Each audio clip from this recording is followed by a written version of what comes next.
Hello and namaste, everyone. I'm Dr. Moushami Mukherjee.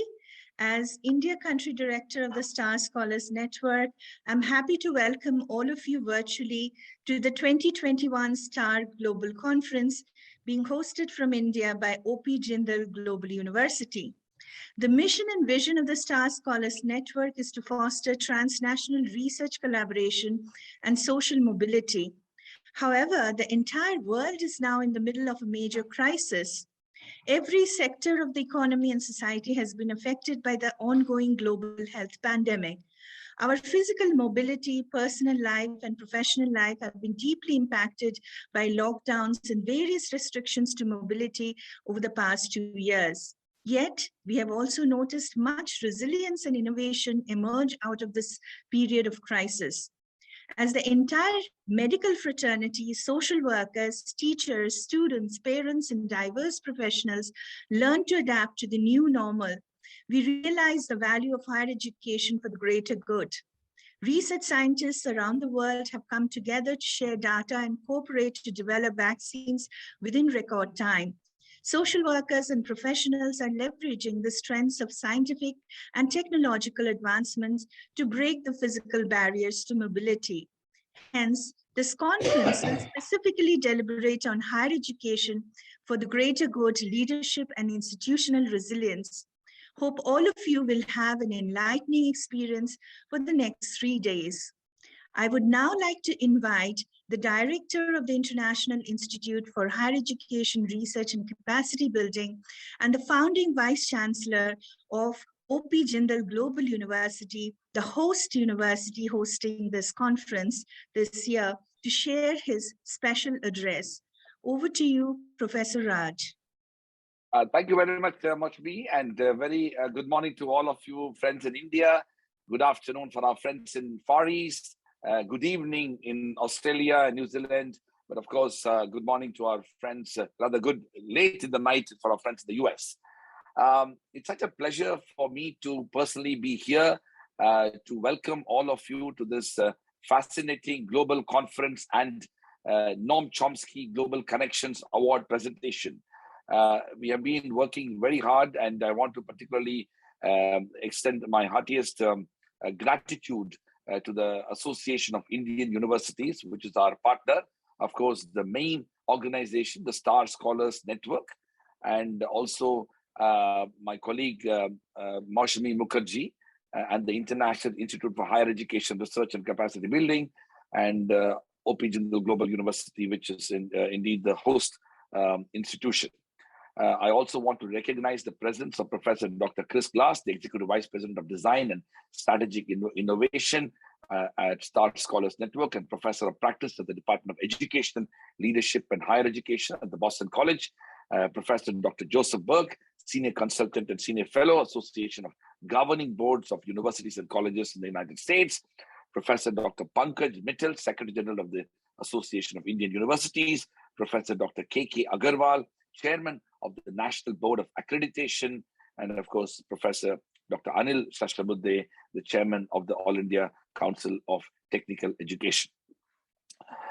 This year's theme of the conference, Higher Education for the Greater Good, Leadership and Institutional Resilience, is especially focused on leadership, resilience, and equity in a post-pandemic world.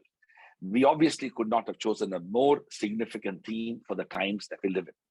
The global pandemic since March 2020 had fundamentally altered the way we have been living, and it has challenged the entire world of higher education.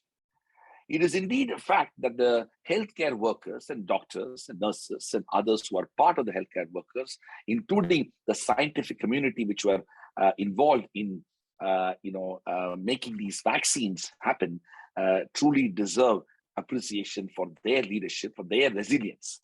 But one of the huge unsung heroes of our time is indeed the role and contribution of educators across the world. The teachers in schools, colleges, universities, the faculty members, the researchers, and institutional heads of universities, colleges, and of course, principals of schools, they have made an extraordinary contribution since March 2020 to ensure that the learning project goes uninterrupted.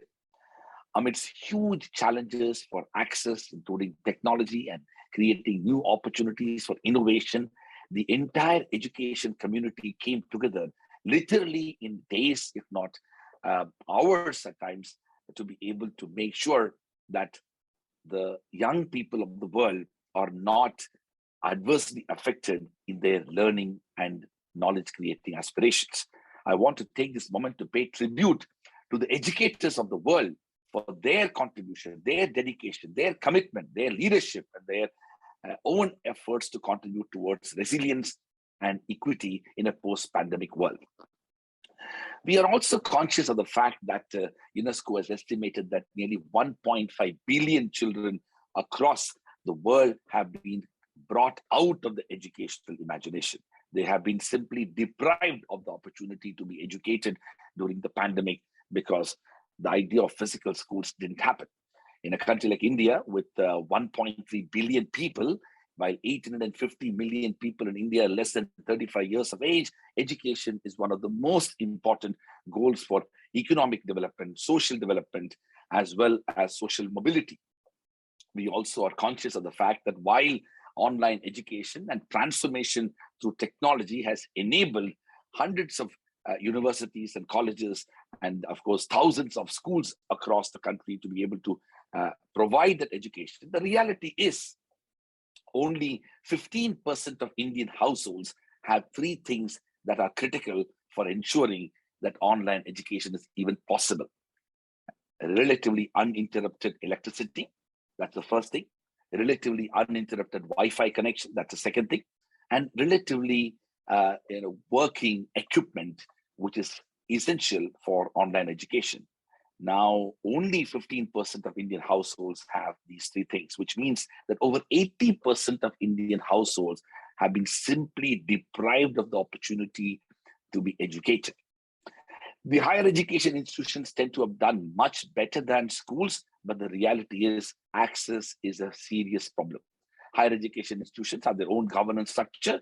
They must also adhere to many government regulations. It is truly challenging for higher education institutions to bridge the gap between the governance strategies and government regulations to ensure academic freedom, high quality education, support for research, diversity and inclusion, and indeed contribution to the local community. In the middle of the global COVID-19 pandemic, an additional challenge has appeared in front of higher education leadership.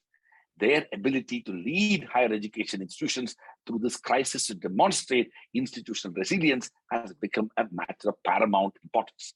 In the last 2 years, the COVID-19 pandemic has forced HEIs to transition to online remote modes of instruction, drastically transforming the teaching and learning experience. In addition, institutions had to reimagine their grading and assessment methods and also creating new forms of innovation in pedagogy.